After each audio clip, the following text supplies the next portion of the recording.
In the holiday spirit, can you update us on the COVID list? If anyone's been added today? No one's been added today. Now, have you got Ed and Durden? Yeah, ready. Okay, that was just okay. Osa's back in the building today. Thank you. Just not Tristan? No, not Tristan. They asked me if it was added. Is there anything else? Yeah. Will Osa be able to do everything? Yeah, today I think so. We're going to be smart with him. Just got to see where he is. How will y'all go about shuffling the responsibilities for the defensive line room? Well, two things. He may have a chance to test back in by the end of the week, but we're working through that. Dan and I met on that this morning. It's in progress right now, but we're in virtual. So, AD actually held the meetings, the position meetings this morning. But it's more about the rotation on Sunday. So we'll work that out amongst the staff. Where's Leon Lett? Is Leon Lett do anything? Leon's back, so he's been he's been up in the press box the last 2 games. So there's definitely a possibility of him coming down on the field. Mike, can you update us on the Blake Jarwin status? Yes, Blake. We're hoping that he may be able to start to do some on-field work maybe next week or the week after. Is the thought. You watched the game last night. How much can you glean from that game since there's so many guys out and guys can test back in? Yeah. No, definitely. I think as everybody watched the game, we had it on while we were going through our game plan meetings, so we got a chance to watch the second half exclusively. But I thought Washington did a really nice job starting the game. Just the way they come out and got the lead there with the 2 takeaways. Really the most important game for us is the one we played in against them 10 days ago. So that's a lot of our cut-ups and a lot of our game planning was done off of what we did prior to our first contest. We obviously probably we didn't use everything, which is normal. In the first game, we went a little heavier with the volume going into that game. So that was all part of playing them twice in 3 weeks. But I think anytime you have a chance to watch a live tape on anybody, especially from a matchup, the technical part of it, so that's definitely useful. Tyron Smith just be working off to the side today, or what's Who's his? that? Tyron Smith will Tyron? just be working off the side. Tyron will be in the rehab group today, yes. Getting better. Much better than he was last week.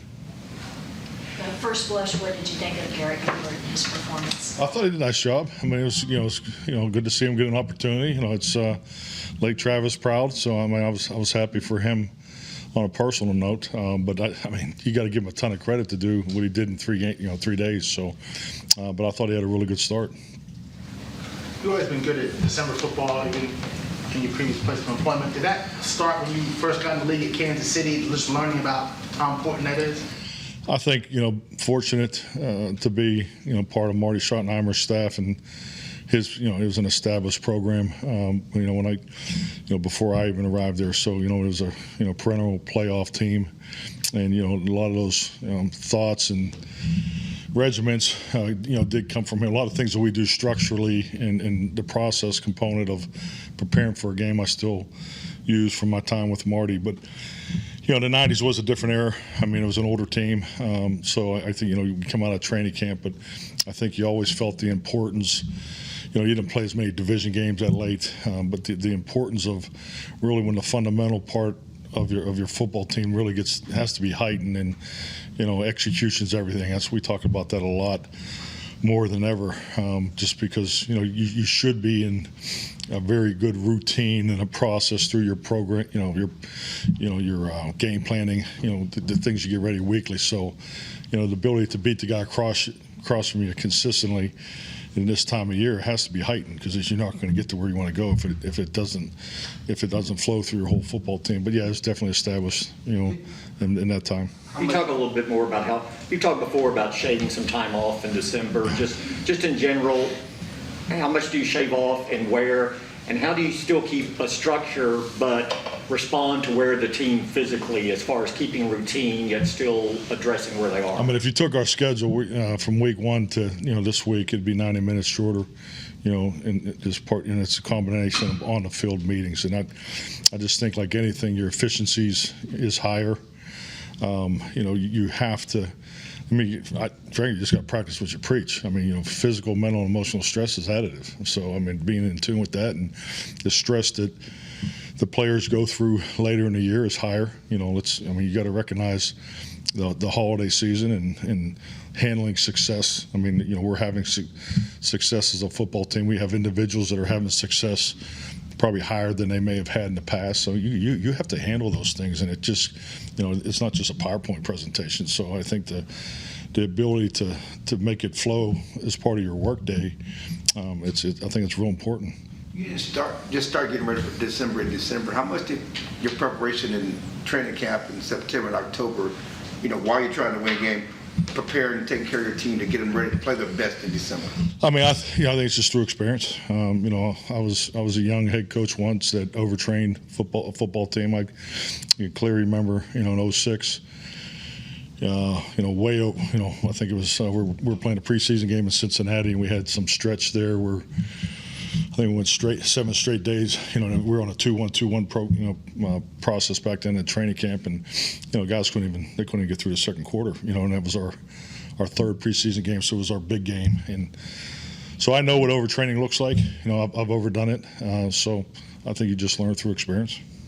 Was it difficult to do initially because it's a little counterintuitive, because you want to go, well, you push it even more here in December, it means more, you got to be. Did you have to wrestle with that at all? Did you just see physically it just doesn't make sense? I'll be honest with you, I think it's really the commitment to humility in your personal and professional life, because when you study humility, counterintuition is a key filter to utilize your thought process and your actions of how you do everything. And counterintuition, I think, it makes you check the way you did things as a young man, and not everything is absolute. But I think you can also react to counterintuition, and you think everything you've ever done is screwed up, and because that kind of goes on right now in a lot of ways. So I think holding on to the things that you truly know work from the past, I think those are fundamental things of your foundation that you stick to. I think you have to have that. You have to believe in something as a base, but I think you have to use counterintuition all the time, and it's something I rely on a lot. When did you start studying humility and counterintuition? 2007. 2007. What spurred you to start studying it then?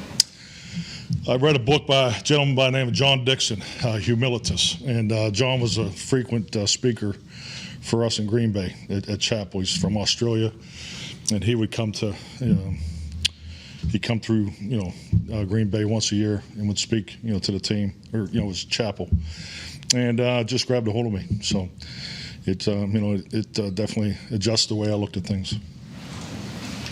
When you guys went through virtual last year, was obviously brand new. Too much coffee today. I apologize.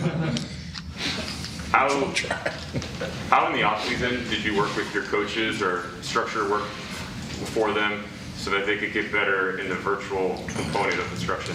Well, we needed it because we definitely didn't hit the target last year. So actually, I thought Dan Quinn, brought some really good ideas. Some of the things he did in Atlanta, and I think just talking to other people in the league, and frankly, I think we learned as we went through it last year, because it kind of jumped on us with the pandemic. And then we had the draft. So there was a lot of opportunities to learn just from the technical and the IT component of it. So, I think the benefit of having young coaches that are really good in that area, that are talented. So just making we're teachers. It's really just making the teaching environment better. And frankly, there's more things that I think we can continue to learn from the virtual that can make us better, moving forward. So I think it's a big part of our society. And, I think we're like going to virtual this week. It's self-imposed. We don't have to do this. So, we're doing it because I think, we're trying to get in front of it. I think our players have done a really good job testing, both family and friends. You can just see by the numbers, our guys have really picked it up. So my view is if we can take this week and just, really increase the safety and get their home space in a better situation, I'm hopefully we can stay in front of this challenge of COVID. So that's why we went to the virtual, but it's really the confidence that I have in the teaching part of it. The team meetings, are not very good, because you can't connect like we connect right now. So, I just think and even Dan and Kellen, it's a little different when you have the whole offense, but the individual meetings are excellent. I mean, because obviously I can bounce through those. I think our guys do a really, really good job, and you still have the interaction. So I don't think we lose anything in the individual meetings. Where did the idea to call on the North Texas professors to come in and kind of help you guys out?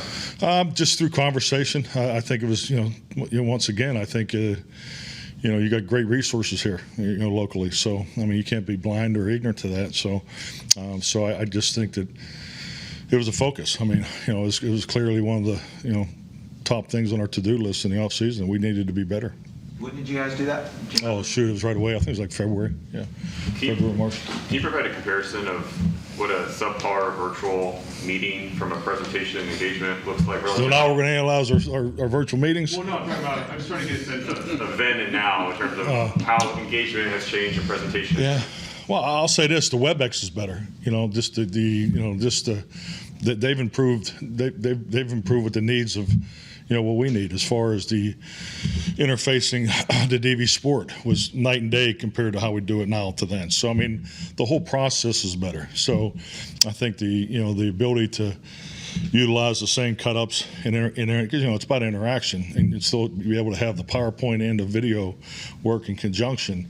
That's much better. These guys learn different than we did 20 years ago. I mean, these guys, they see more, they capture more in a short period of time. So their stimulus is just because the way they've grown up, and they capture more quickly. But their meeting, your meeting's got to be shorter. So I think that's common in the teaching industry, and so how do you utilize that in a 30-minute meetings as opposed to a 45-minute meeting? So all those things.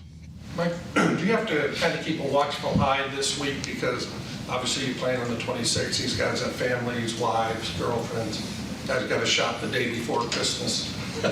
Absolutely. Do they still shop? Yeah. So I just saw JJ in here pushing the cart down the hall. There's he's got a lot more boxes this week, that's for sure. But is that something you've talked to them about to kind of make sure you still? Absolutely. No, absolutely. And the schedule fits that too. So I think, the fact that we can get our work done, Wednesday, Thursday, Friday, still be done by 1 o'clock, 1:15. Some people, Christmas Eve is a big night too. So I think it's important for guys to still be able to get out of here relatively early. We're not going to do the stay program because of the social distancing. So, so they'll be gone probably an hour earlier than they normally are. And then on Christmas, I think it's important for everybody to be home in the morning. So we're just going to come in late afternoon, have a practice. And then the fact that we play on Sunday night, we moved all our meetings to Sunday morning. So everybody will be home for Christmas. They'll come here at 3 o'clock and they'll be home by 5. So everybody will be home for dinner.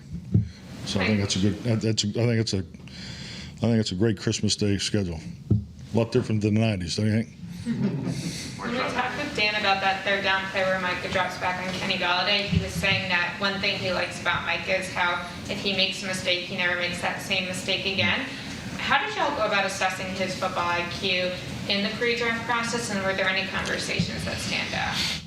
I think like anything, I mean, you have a college evaluation, and I think really, we're fortunate, I think like any coaching staff, when your personnel department, when it comes down to it, are you getting what you think you're getting? And that's definitely the case. So I mean, I just think our guys did a great job throughout the evaluation process, and he's definitely, has been everything and more than what they said about him during the draft process. So, I think that in his particular case, because he didn't play, the year before, so that was a bit of an unknown. But I mean, that's what spring's for, and you can see how guys pick it up, but things come very natural to him.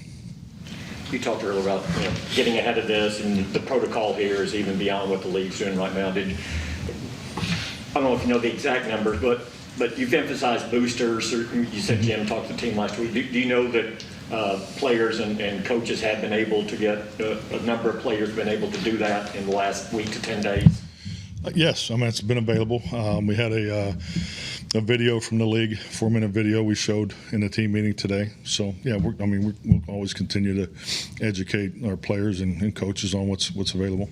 Micah, the pandemic and the virtual meetings, I don't know if it takes anything away, but how much fun is this time of year, having these kind of games with so much on the line, and is this what you kind of missed the year that you're out? Yeah, this is what it's all about. I mean, you want to be always, I mean, you always want to be playing for something. You know, I think that, you know, you learn over the years that, you know, what it takes from a commitment, and, you know, and it takes a lot out of you, and that's the joy of it all, you know, to be competing in December. You know, I like the way this thing lays up. You know, we're fighting for a division title, you know, Sunday night. What else can you ask for? You know, so, and then just like this league does every time this time of year, then you wake up Monday morning and, you know, things will shift around. That's the way it goes. That's the way it always goes. So, yeah, definitely. And I think clearly, being out a year, you know, you definitely appreciate, you know, these opportunities so much more, and you just, you know, thankful. And but yeah, this is what it's all about. Pro Bowl team will be announced. How many Pro Bowls do you think you have? I don't know. Great question. Not a great day for the head coach, because, you know, there's always someone that's deserving that doesn't get it. So I think just like anything, you just got to keep it in perspective, and, you know, so I would think that we would be well represented. How do you handle that in terms of representation with the team? Do you get a chance to tell? Well, it's different now, you know, just the way it's flown. I mean, you got, you know, some coming out on Monday, Tuesday, so, and you know, will we get it this afternoon, or, you know, yeah, so they'll be gone. So you know, you normally try to get in front of it and have a personal conversation with the individuals, and frankly have a conversation with the guys that you felt that deserved it. The two young defensive players, Parsons and Diggs, just briefly describe the seasons they're having thus far, because we assume they'll be on football. They're having Pro Bowl seasons. I mean, I think their numbers reflect that, and I think they've definitely been very impactful, you know, and if I was coaching against them, I mean, they definitely would be on my profile tape, and would have a target on them, you know, on a weekly, and I think that represent the type of players that they both are. When you say that about a target on players, are you talking about just like individual defensive guys you look at, you're like, we cannot let this player wreck the game? Yeah, definitely. I mean, just identify their skills, and you know, and it's all about matchups. So I mean, it's every week you go through your opponent, and based on, you know, how guys are playing, or how you think they're going to play, or, you know, where they're playing particularly. You know, obviously their physical skill set is part of that. But yeah, you definitely have matchup keys that you're always focused on. On tape, did you see that the Giants paid particular attention to Micah? I think everybody's been paying particular attention to Micah. Yeah. Even though last year didn't unfold the way certainly you or a lot of people envisioned, the way the team responded in December, and do you think some of the seeds of what has happened this year were planted in December? Just in general, the team responding there, did it show you what did that show you? I really do, and I think it reminds me a lot of 06 to 07. You know, we were the 06 team was 1-4, and then 4-8, and you know, we really struggled there from, you know, weeks. You know, I think we were 1-4, then 4-4, then 4-8. So we were really struggling there, and then won the last 4.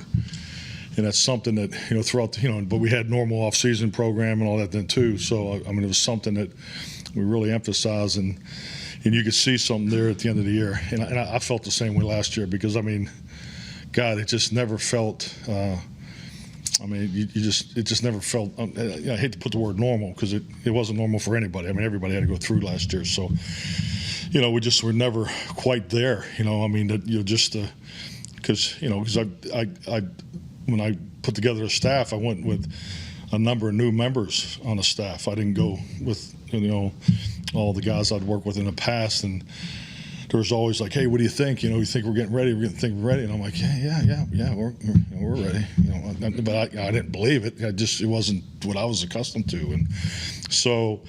But I felt that at the end, you know, particularly just for as simple as taking care of the ball and taking it away, because, you know, I felt that, you know, that's such an important part of success. We all work on it. It's important for every football team that's ever played the game. I get it, but, you know, I'm a big believer in ROI. You get what you emphasize, and I felt that, you know, that last stretch, you know, we were playing some good football. Mike, going back to your philosophies on counterintuition and humility. Can you give us an example of a way that those philosophies have impacted the way you coach or the way you're currently running this team? Oh, I think it's, I think some of it is generational. I think you can talk to individuals different 15 years ago than you do today. I think society reflects that. And I'm not saying, I just think that's just a part of, what generation you come up in too. So, right or wrong or indifferent. So I think it just makes you take a look at everything, from the other side of the fence, where I think, part of being successful, I mean, you have to truly believe in how you coach, in how you run the football or how you put together a run game plan. You have to have strong, hard-headed beliefs, but the being hard-headed and believing in what you do, you're damn close to the line of being ignorant. So, and I think you have to be in tune where that line is. But more importantly, you got to have the discipline to walk on the other side of that line and take a look at it from the other side. And I think, the influx of college football schemes in today's game, the last 10 years is probably a good example, where 1993, it's a great coach. I have tremendous respect for Jimmy Ray. He's been in the league for 100 years. I learned so much football from him, as a young coach. And he told me back in '93, he says, this league's about cycles. And he says the key to this is you'll see the 3-4 come in, you'll see it go back out, you'll see the Bear defense, and then all these things that are going on today, trust me, someone's already ran them 10, 15, 20 years ago. It's just a different variation of it. So he said, but the key is to stay on the front end of that. You don't have to be the first guy, but you can't be the 32nd guy. So, and I've never forgotten that because now that I've been in the league, almost 30 years, it's held true. So it's those type of things. I think that's where counterintuition really helps you. Have you seen DeMarcus respond and embrace to being moved inside at times, situationally, to the 3-4 type technique? Oh, he loves it. I mean, it's all about matchups. I mean, it fits his style of play. He's so violent. I mean, he's so aggressive. He has tremendous length. I think he cherishes the opportunity to potentially now with the people around him too, to get a one-on-one matchup. I think he loves it. Yeah. Has that been a big difference with DeMarcus? Just the teams can't. I thought that was a good final answer, didn't you? Yeah, I mean, well, you're done. You're already texting, so I forgot. That's my exit guy right there. I just say, hey. I'm good. You good? Yeah. I gotta bring these to the picture. Dave's going. Yeah. On the takeaways Yeah. and turnover differential now is obviously the deciding factor, probably the most. But when do you think it turned that became kind of the way to win football games? Because you go back to the 81 NFC Championship game, the catch, San Francisco turned it over 6 times. Montana threw 3 interceptions, and they won. That doesn't happen today. So when did the emphasis, when did all that change? Great question. My first year was 1993, and that's all Marty talked about. So that's been my introduction to the NFL. I mean, and if you look at his career, I mean, he was, I think he was plus 100. I mean, his numbers were incredible throughout his career, but that was one of his main, objectives each and every day, not every week. So, but I couldn't tell you, I don't know the exact answer to that, but that's when I embraced it. So, all right. Thank you. Thank you, Mike.